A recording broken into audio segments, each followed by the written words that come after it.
Vamos agora passar a palavra para o companheiro Sérgio Nobre. Ele é secretário-geral da CUT e coordenador da articulação sindical.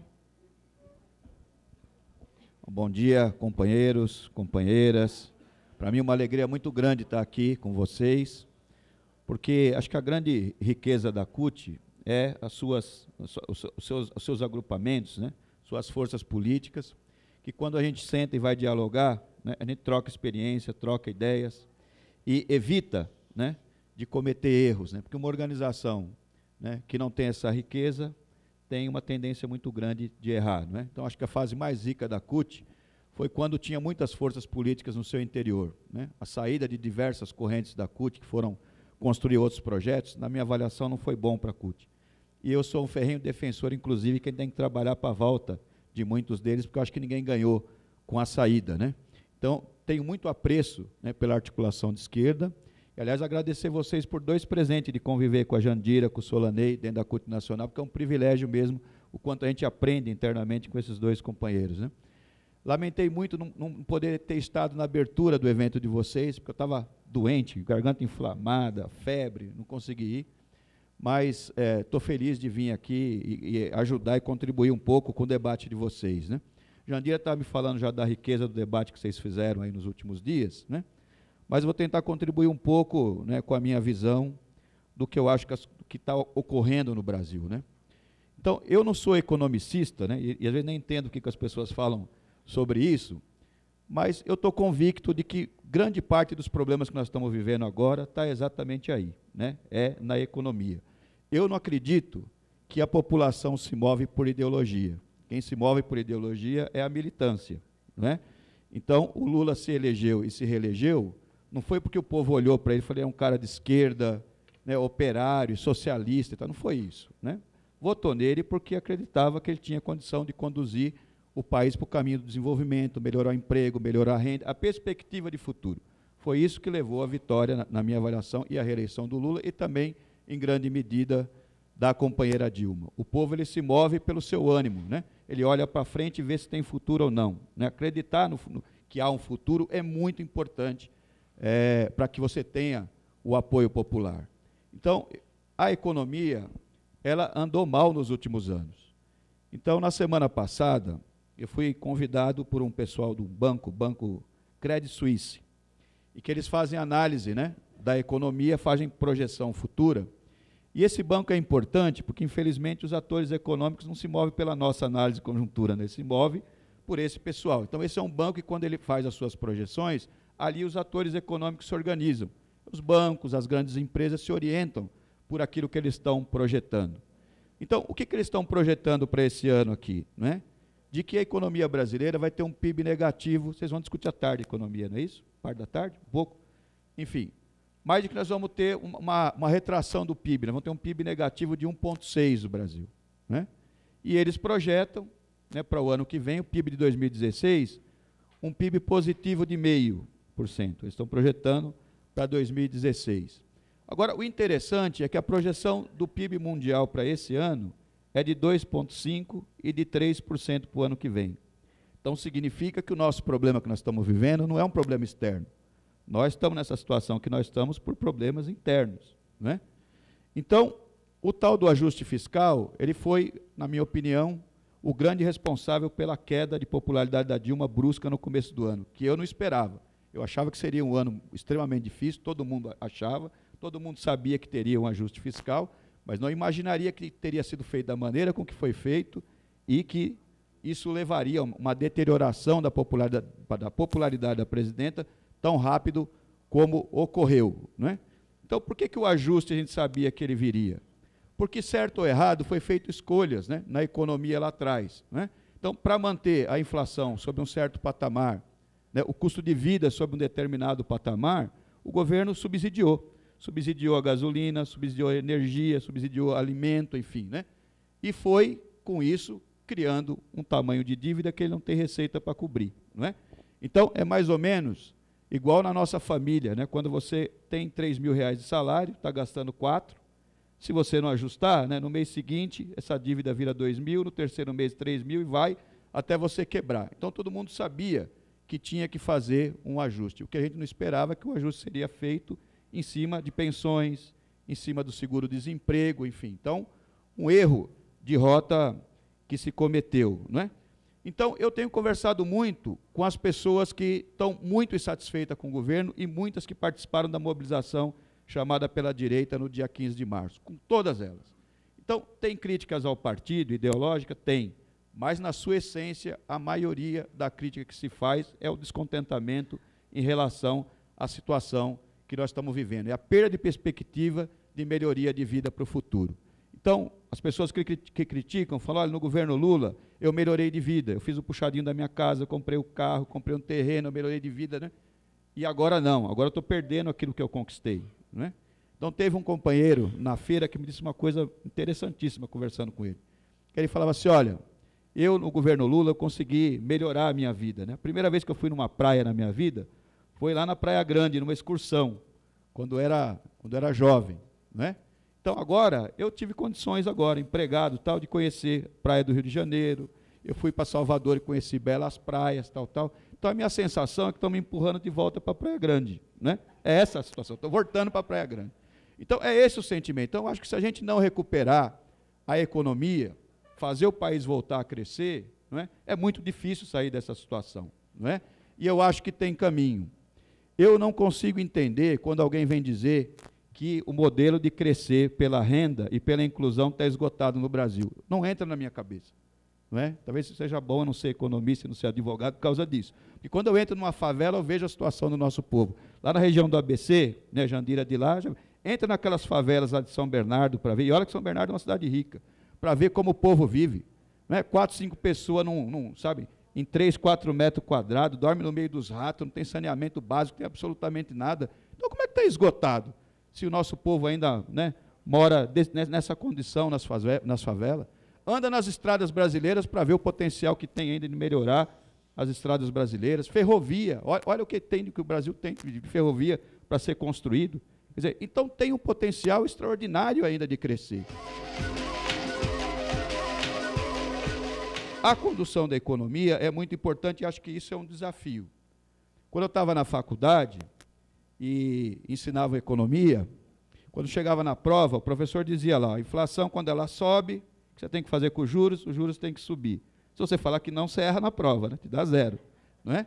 Então, é assim que a economia é ensinada. Então, essa coisa do câmbio flutuante, não é? De aumentar os juros quando a inflação sai do controle, enfim, isso parece um dogma na sociedade brasileira, né? Nós precisamos apontar saída para esse tipo de coisa. Tem um setor da sociedade brasileira, aí gente dentro do nosso campo e fora do nosso campo, que eu digo que tem medo de crescer.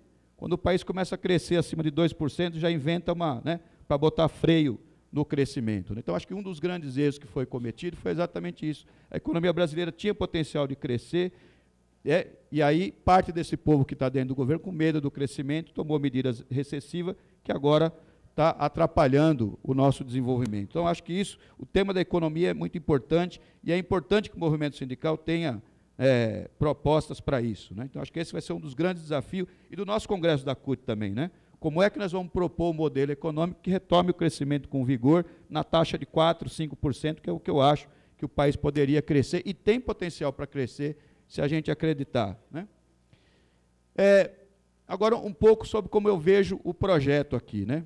Quando a gente sai aqui do Brasil, que a gente vai falar da nossa realidade, do porquê que o Brasil cresceu ao longo desses 12 anos e tal, o pessoal lá fora fica muito interessado no nosso modelo, né? Que a gente diz assim, nós conseguimos crescer porque o nosso modelo está assentado em 3 pilares importantes. Um que é o movimento sindical e o movimento social, ele é um pilar do projeto. Né? O outro é o partido, né? E com os partidos de esquerda que estão juntos, o PT, os partidos de esquerda, é outro pilar importante, e o governo também, não é?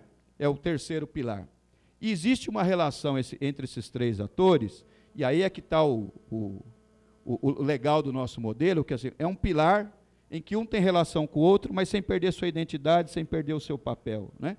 E eles olham com muita admiração isso, porque lá fora no mundo eles não conseguiram fazer esse tipo de relação. Quando eles tentaram fazer, ou o partido mandou no governo, ou mandou no movimento sindical, e não deu certo. É só ver o PCdoB. Né?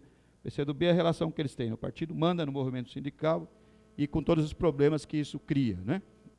embora essa relação seja uma relação muito difícil de ser mantida, né? Porque os atores têm os seus papéis, sua identidade, às vezes na pauta tem divergência, né? Pautas diferentes, mas a gente consegue caminhar num projeto comum.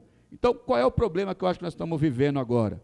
Que uma parte importante, né, do pilar de sustentação desse projeto está com um problema. Então, o governo, né, é um pilar que está tremendo por conta da sua popularidade em queda, 13%, os erros que cometeu, que foi falado aqui, muito fragilizado e com pouco apoio popular, e o outro pilar é o partido, né? O partido está sendo duramente atacado e tem dificuldade, inclusive, de se defender, né? E não é que não quer se defender, tem dificuldade. Outro dia encontrei uns companheiros lá no centro da cidade, lá do Diretório Municipal, que eles estavam fazendo aquele projeto Pé na Rua, né? Eles falaram, não dá para ir para a rua, porque você vai para a rua, ladrão, Petrobras, não sei o quê, não consegue se defender, não é? Então, se o governo está com dificuldade, o partido está com dificuldade, qual é o pilar que ainda consegue resistir e fazer o processo? É a CUT, né? Então, o movimento sindical e o movimento social é aquele que, nessa conjuntura, tem um papel decisivo, não é? E nós não podemos errar, né, o movimento sindical e o movimento social nessa conjuntura. Daí foi muito acertado a nossa decisão da manifestação do dia 13, de manter, está sofrendo pressão de tudo quanto é lado. Mas o movimento tem esse papel importante agora. E não é que a gente quer assumir o papel de outros, porque de vez em quando alguns vêm falar, né, a CUT quer ser partido, quer ser... Não, nós somos parceiros no projeto, nós reconhecemos que os outros parceiros estão com problema e nós precisamos ajudar nesse processo. Essa é a nossa visão. E todo projeto de sociedade também tem as forças sociais que dão sustentação ao projeto. Então, como é que eu vejo no Brasil, né? Então, em Cuba, o projeto de Cuba socialista tinha uma liderança, que era o Fidel, tinha apoio os setores da sociedade, que eram os trabalhadores, os camponeses, a intelectualidade. Tal. Então, em todo lugar é assim, e no Brasil não é diferente. Quer dizer, o nosso projeto precisa ter uma liderança, não é? E aí eu acho que a liderança desse projeto não é a presidenta Dilma, a liderança desse projeto é Lula. Lula é o líder do projeto. E aí ele tem dificuldade de exercer essa liderança nesse momento. Eu sou conselheiro do Instituto Lula, de vez em quando eu participo lá de análise de conjuntura, as pessoas que vão lá. O Lula recebe todo mundo, recebe o pessoal do empresariado, do movimento sindical, do movimento social, tá? E ele tem dificuldade de se colocar nesse momento, porque a Dilma está muito enfraquecida, se ele aparece demais, ele enfraquece ela mais ainda, vende a ideia que quem governa é ele, não é ela, né? E tem dificuldade de interlocução com ela. Eu perdi a conta de quantas vezes eu vi o Lula passar a mão no telefone na minha frente e ligar para ela e falar, ó, Dilma, atende uma reivindicação da CUT, que é importante para eles. Eles não conseguem fazer a tua defesa se você não fizer alguma coisa. Ou é imposto de renda, ou é a jornada, ou é fator previdência. Alguma coisa você tem que fazer. E ele desliga o telefone, Sérgio, ela vai fazer. Isso já tem uns 3 anos já. Não é? Ele não consegue fazer, encaminhar. E vejo com os empresários também, né, que vão lá fazer reclamação, ele fala, olha, vocês sabem que se eu estivesse lá, o caminho era esse, o problema é que eu falo com ela, ela não faz. Tá? Ele tem uma dificuldade muito grande de fazer essa liderança, e acho que ele está angustiado, na minha opinião, muito angustiado. Você vai lá, tem uma fila de gente fazendo reclamação para ele, e ele se sente impotente, inclusive, nessa conjuntura. E aí os atores que dão sustentação para o projeto estão todos descontentes. Então, eu penso que nós temos que repactuar, na verdade, esse projeto, porque os atores não estão se vendo nesse projeto e fazem duras críticas ao projeto. Então, o movimento sindical e o movimento social é muito crítico, né? E quais são as críticas que a gente faz? Que nós entendemos que não estamos pedindo para o governo baixar a jornada para 40 horas, não sei o quê e tal. Para nós é importante que o país continue crescendo, por exemplo. Que quando o país cresce, abre o caminho para você melhorar o salário nas negociações salariais, não é isso? De você ter aumento real, de você discutir redução de jornada, bababá. Não estamos pedindo nada de extraordinário.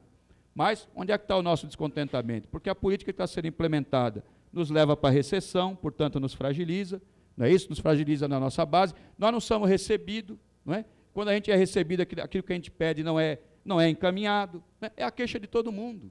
Então, se vocês pegarem os partidos aliados que estão dentro desse projeto, é a mesma coisa. Né? O pessoal dos partidos que vão lá, a Dilma nunca nos recebeu, nunca fez reunião com nós, nunca foi no Congresso, não nos atendeu, e babá, descontente com o caminho que está sendo tomado, os parlamentares. Né? Se pegar os setores do empresariado, né, que apoiou o governo Lula, fez investimento, é a mesma coisa. E o que é que eles reclamam dela? Né? reclamam a falta de rumo em relação à economia.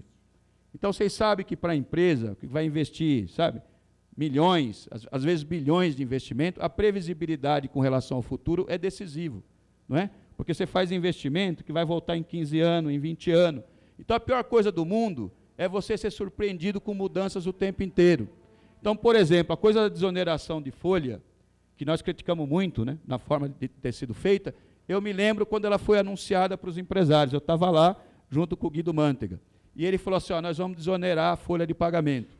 E os empresários falaram assim, ó, mas essa desoneração é para ficar ou ela vai voltar daqui 6 meses, daqui 1 ano? Porque se for para fazer isso, melhor não fazer, porque você faz um planejamento de longo prazo e a pior coisa é isso, né? Você tira, depois você coloca daí 1 ano. Você vai, não dá para ser assim. Para nós o problema, ele fala assim, para nós o nosso problema não é conviver com juro alto, é ele ficar toda hora assim, ó. Isso para nós, porque não há planejamento que se sustente desse jeito, não é?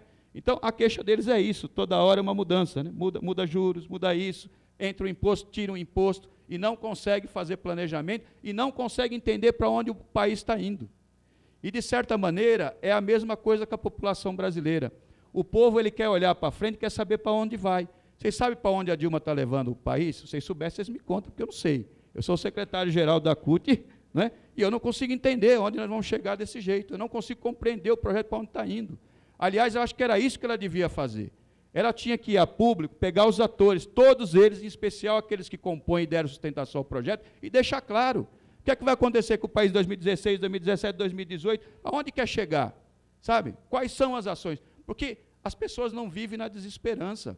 Governo nenhum sobrevive se as pessoas não olharem e não acreditar no que está sendo feito. Que tipo de Brasil ela vai deixar em 2018? Muito importante isso, eu não sei, não é? Ela precisa dizer e precisa deixar claro. Então, isso é o que está levando o projeto para baixo.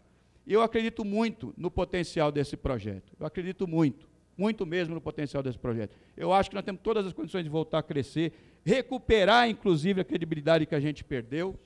Então, eu tenho conversado muito com as pessoas em relação ao PT. Não é? Então, tem muita crítica ao PT? Tem. Mas quando a gente chega no mais crítico e diz assim, você acha que o PT deve acabar? É bom para o Brasil o PT deixar de existir? Não tem um que fala que é bom. A quem interessa o PT acabar? Interessa para a classe trabalhadora brasileira o PT acabar? Não, mas o PT precisa consertar os seus erros, é isso, precisa consertar os seus erros, mas o PT é importante. E reconhece as coisas que foram feitas, o que era o Brasil antes do PT e depois do PT, reconhece isso. Então, eu acho que era decisivo agora, como o partido ele é um dos pilares importantes, recuperar o PT. Mas o PT não vai recuperar sozinho, precisa das ajudas dos atores. Nós precisamos fazer esse debate, discutir com a população a importância que o PT tem e o que seria o futuro do Brasil, se é que teria um, sem o PT. Eu acho que esse é o caminho. E nós temos que fazer uma campanha de valorização do PT com todos os atores juntos. Na crise de 2005, o movimento sindical fez um gesto muito importante. Vocês lembram que, não é? Todo dia saía alguém do PT, por mais inexpressivo que era, e a Folha de São Paulo dava capa. Mais um que sai do PT, mais um que sai do PT. E aí o movimento sindical se juntou e num dia só afiliou mais de 600 pessoas, aí lideranças importantes do movimento sindical. Aquilo foi um gesto decisivo. Nesse momento nós temos que fazer isso. Os nossos atores aqui têm que defender o partido, porque a defesa do partido é a defesa da esquerda brasileira nesse momento. E o PT é muito importante, eu acho que a gente tem condições de fazer, né, de fazer essa campanha e reverter esse processo, porque o PT tem ainda um patrimônio muito importante e que tem reconhecimento da sociedade em relação a isso. Então, eu acho que o nosso papel agora, nesse momento, o papel da CUT e da militância, vai nas duas direções. Nós temos que influenciar bastante os rumos do governo, em especial da economia brasileira. Nós temos que apresentar para a sociedade brasileira um caminho para a gente voltar a crescer, que não é esse do Levi, não é esse que está sendo tomado. Esse vai nos levar e nos empurrar para a recessão. E eu acho que temos condições de fazer isso. Nós, nessa conjuntura aqui, a Petrobras tem um peso muito importante. A Petrobras sozinha é 18%, né, do PIB brasileiro, e muito da piora da economia brasileira é a paralisia da Petrobras. Então, as empreiteiras que prestam serviço para a Petrobras, todas elas são engenharia nacional, são as empreiteiras que construíram os estádios da Copa do Mundo, que todo mundo viu que foi maravilhoso, que construiu Itaipu, que engenharia, estão sendo paralisadas e destruídas. não é? Então, as empreiteiras que estão sob investigação na Lava Jato, tiraram uma medida de que não é que elas foram investigadas, achou culpa e tal, e aí não podem participar de licitação. O fato de serem citadas já levaram ao cancelamento dos contratos, então estão sem receber da Petrobras os fornecedores, estão demitindo os trabalhadores no Brasil inteiro, né? Semana passada tinha reportagem da Globo no Rio de Janeiro com os trabalhadores lá, né? Dando baixa na carteira, porque estavam sendo demitidos, e a Rede Globo falava, é o preço da corrupção. Quem está pagando o preço da corrupção? Os trabalhadores. E a paralisia dessas empreiteiras está paralisando a economia brasileira. A Petrobras tem uma cadeia enorme que chega, que vem de caminhão, que vem de minério, que vem extensa por demais, né? E está espalhando, né, a crise para a economia brasileira. Então, a defesa da Petrobras é muito importante como uma medida, né, de defesa da economia brasileira, né? E, além disso, nós precisamos dar um salto também nos serviços públicos. Tem uma insatisfação muito grande com a qualidade dos serviços prestados, não é só público, mas especial público, não é? Então, as pessoas querem melhoria no sistema de transporte, nós temos que pensar alternativa para melhorar a mobilidade urbana, porque não é possível, né, o cara sair de São Bernardo para chegar lá no Brás, onde ele trabalha, levar 3 horas de ônibus, quer dizer, é uma coisa absurda, e a população reclama e tem razão. Nós precisamos dar um salto nos serviços públicos de transporte, nós precisamos melhorar a educação bastante. Os professores não gostam que eu falo isso, mas é verdade, porque é verdade também que a gente gasta muito, e muitas vezes a pessoa com diploma, né, de 2º grau e tal, não consegue ler um texto, não consegue interpretar um texto, não é? Então, nós precisamos dar um salto de qualidade em relação a isso, e é verdade, isso que eu vejo casos assim. Nós fizemos uma escola de formação técnica em São Bernardo, no nosso sindicato, e a gente vê, as pessoas chegam lá, têm diploma de 2º grau, mas não conseguem fazer operação simples, não conseguem fazer regra de 3, não conseguem, e a gente tem que reforçar, porque tem essa deficiência. Então, nós precisamos dar um salto de qualidade em relação a esse tema também. A mesma coisa a saúde. Hoje, qualquer trabalhador, quando ele vai procurar um emprego, o primeiro benefício que ele pergunta é se tem plano médico, né? Que é a preocupação, e vocês sabem que é ilusão, né? Que o plano médico é uma ilusão. Quando o cara de fato tem algum problema, ele vai para a rede pública. Mas é assim, é o principal fator. Então, as pessoas querem um salto nos serviços públicos. Então, é isso. Não é só fazer o Brasil crescer, mas crescer melhorando a vida das pessoas, incluindo as pessoas com sensação de bem-estar. Então, isso é um grande desafio que nós temos pela frente. Por isso que no Congresso da CUT, ele foi pensado para ser um processo que combina as duas coisas. Combine mobilização de rua, portanto, né, a manifestação que a gente fez no dia 13 é um pedaço, mas não temos que repetir, né, novamente. Vamos observar os próximos movimentos da direita. O 1º de maio, nós estamos chamando, né, para ser um 1º de maio massivo, não é um 1º de maio com show aqui em São Paulo, vai ser um 1º de maio com concentração, com passeata.